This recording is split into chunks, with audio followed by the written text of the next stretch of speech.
Levon Aronian takes on Arjun Erigaisi at the second round of the Chennai Grandmasters 2024. A handshake there, and both of them have had this amazing rivalry that's brewing between them, and it's very interesting to see how they will face off against each other. Levon has had great respect for Arjun since a long time. From 2022 they started playing each other, and they've exchanged wins, losses. In fact, I think Levon is someone who has taught Arjun a lot of things through their encounters. A handshake and off we go. Let's see what Arjun plays. Yesterday he had a win against Vidit Gujarati, which helped him start off on a winning note in this tournament, while Levon drew his game against Alexei Sarana. Arjun takes his time for the first move and opens it with d4. Levon responds back with knight to f6. In fact, this is a very rare case that both the players are playing with their left hands, and this is what Levon and Arjun have in common. Knight comes out to f3, and now Levon plays the fighting Queen's Indian here. Generally at the top level we see that d5 is much more common, but b6 has been played, which is why Arjun takes a pause, thinks, and plays g3 after 1.5 minutes. He wants to put his bishop on this long diagonal. Bishop a6 attacking the pawn on c4. Now there is not a great way to defend this pawn. If you play b3, you do weaken the dark squares a bit. If you play queen c2, you're taking away the queen from the defense of the d5 pawn, and Arjun does play queen to c2. He's defending this, and now the most natural move is c5.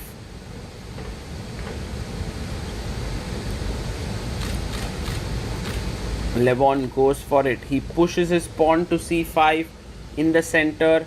We have seen d5 as a pawn sacrifice being played before. It's a very interesting line, and maybe something that Arjun might do, but he goes bishop g2. He wants his bishop on this long diagonal. If you take, this really unleashes the bishop.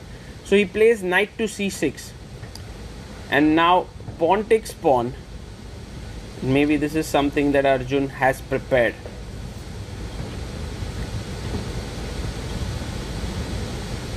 Bishop takes c5, putting pressure on the f2 point,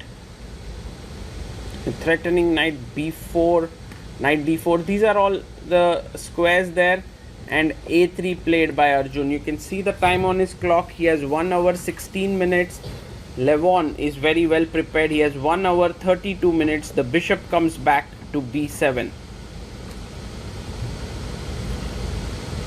I like white's structure here overall, because he has the ability to push b4 and here 4-3 structure, but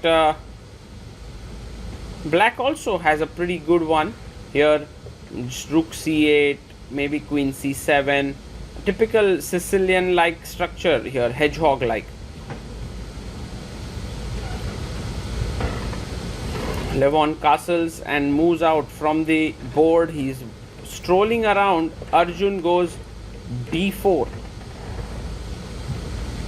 Now one possibility here does exist of going knight d4, because after take the bishop is hanging, but so is the rook. But instead Levon goes bishop e7.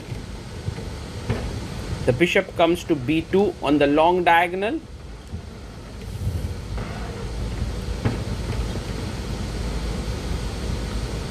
And now rook to c8.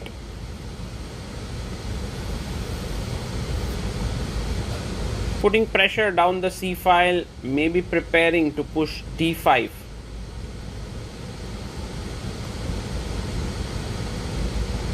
Arjun now completes his development, brings his knight to d2, aiming to connect the rooks. Rook c1, rook d1 is the idea here. And pawn to h6 played by Levon at some point knight g5 could have been quite irritating. So he plays at 6 and now rook comes to d1.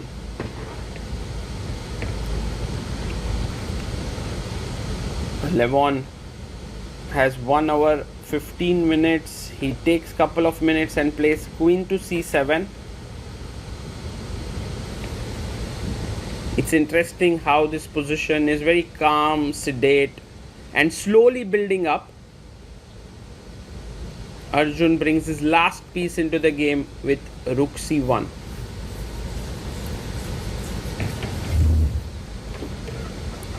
Now Levon also brings his rook into the game. How should white continue here is the question. Should we try to play e4, maybe with the idea of e5? Well, Arjun answers this that he wants to play knight e4. He feels that removing this knight on f6 is a good idea, because then with his bishop that is angling down on this long diagonal, he would be able to create some pressure. So queen takes e4 played, and now you can see there's pressure on g7, and along with the queen he can definitely ramp it up. Bishop goes back to f8.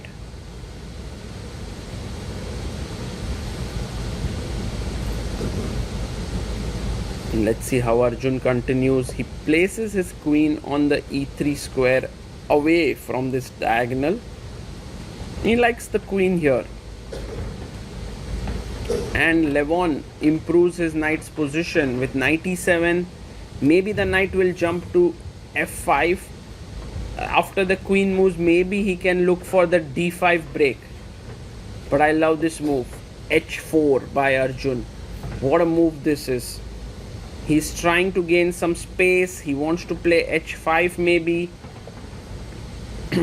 Queen to b8.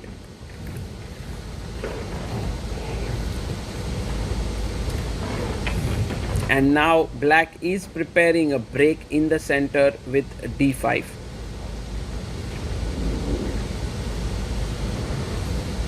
But Arjun goes bishop h3, and with this he's keeping an eye on the e6 pawn, so that when d5 is played it becomes a little soft. Also stopping knight f5 just in case. I mean, looking at that f5 square. Bishop a8 played by Levon, and Levon is actually looking to put his queen on b7 and create this battery. King comes to h2.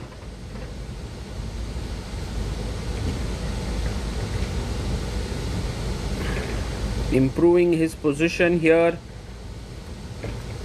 and queen b7 played.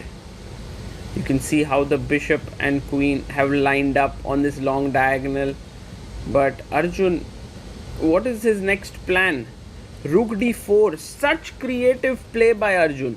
He has a pawn here, a bishop looking here, the rook is planning to swing over.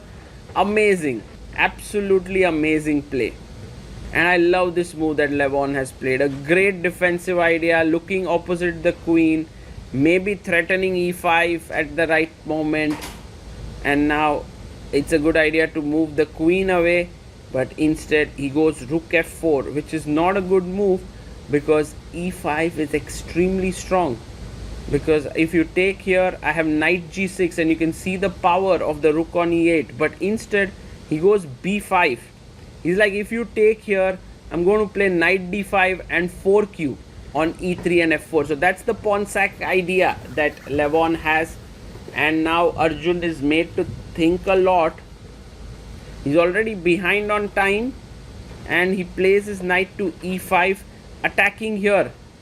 Guess what? d6 is a great move, because after take, knight f5, this is hanging. You can't take here as the rook will attack the queen, and this is what would give black a clear advantage. But instead Levon goes knight f5, and I think this does allow Arjun to be fine, to just move the queen away. Now definitely threatening to take Pressure is mounting up. The way in which Arjun has played with this h4, bishop h3, rook d4, rook f4 has created quite a lot of tension on the board. Knight comes back to f3. And a very unusual position here. Levon calmly brings his knight back. Clearly you don't want to be taking this pawn, as after knight g6 you attack the queen and the rook. So have to be careful on that front. He plays c5 and he's fighting for the e5 square for his knight. That is what he wants. He wants that. If you take here e5 square, oh my god, he takes. Levon takes this after 22 minutes of thought. But now Arjun has a super strong move. Rook takes f7. Can he find it? Arjun thinks and takes it. He finds it. Rook takes f7. The point being, if you take here, I have a check. King goes back, check. And it's a mating attack here with the queen and the knight. So you cannot. But what a move here by Levon. He goes queen d5. He had this planned. But now rook f4 and Arjun is better, because after queen takes d3 I have an intermediate check and I'm better clearly. But instead he goes queen takes queen, which is a mistake. And after bishop takes queen, the position has now equalized. Knight e5 played here. And in fact it's black who is in the driver's seat here. Slightly. Things have shifted very quickly there. Arjun missing that chance of rook f4. And now Levon can put pressure, although the rook on f7 does look very dangerous. C takes b4 taken. Now careful with how you tread, because e4 is on the cards. Oh, he plays it directly. Why is this move possible? Because after takes you lose the e6 pawn, and that pawn is quite an important one. Levon takes here on c1. Everything's hanging. It's crazy position. If you play bishop c1, I can play my bishop back, bishop on a2. So that's the reason why, keeping control of the e6 square. So Arjun, that's why, is thinking he's not taking the rook just yet. He's choosing between taking the rook and the bishop. He can even take the bishop here. He takes it. Pawn takes bishop, attacking the pawn here on e6 and the rook here. Imagine you play rook c2, bishop e6, suddenly you take this and it's already game over with rook f8. If king f8, what a beautiful checkmate here is possible. So all these lines being calculated with very little time. He takes, knight takes d5. Fantastic resource found by Levon.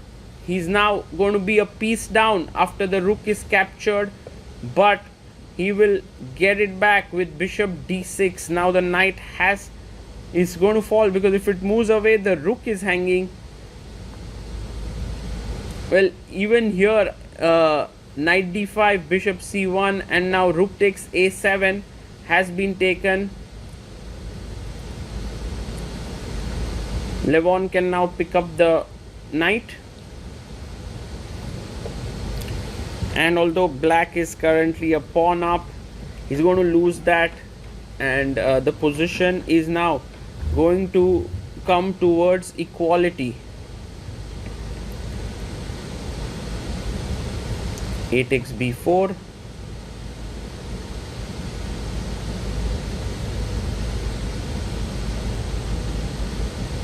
He takes, knight takes b4.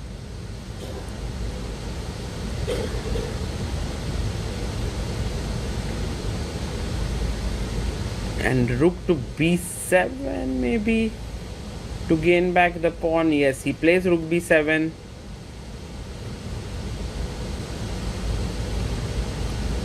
Yeah, this is over, because now b5 pawn falls, and I think both the players will very soon agree to a draw. You can see there Levon thinking a bit. I don't know who's going to be more upset here, because Levon also had his chances with moves like d6 or e5. And Arjun also got that brief window of opportunity where he could bring his rook from f7 back to f4 and he would have been a pawn up. But at the end, a very, very exciting and interesting game of chess between these two players. They are definitely two who love to fight it out against each other. And yeah, they both look at each other and shake their hands. It has been a very nice battle between them, and look at them analyzing. Levon has something to say, Arjun as well, and I think Levon had seen a few moves which Arjun had missed, and also vice versa. So with this, Levon has 2 draws out of 2 rounds. Arjun has 1 win, 1 draw. He is a joint leader of the tournament. And I guess they're going to go outside and analyze. And I think the news has it that they analyzed for close to 15 minutes together. We'll try to put out that video separately. But this rivalry between Arjun Erigaisi and Levon Aronian continues. And they continue